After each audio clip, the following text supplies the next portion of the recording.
CCTV कैमरे नस्ब करने की मुहिम शहर हैदराबाद में मुसलसिल जारी है।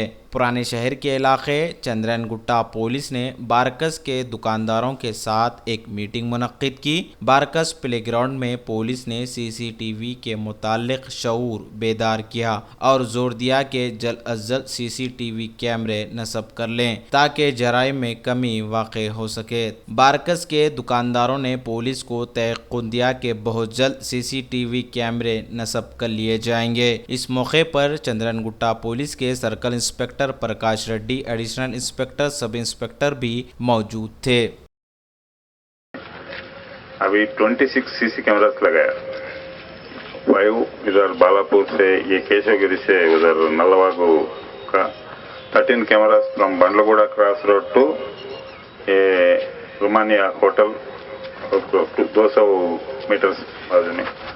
इधर एक 8 कैमरास इंदिरा नगर में वर्क चालू करा। ये 18 कैमरास पूरा कंप्लीट हो गया। नेक्स्ट प्रोजेक्ट इधर बारकस में लगाने के आप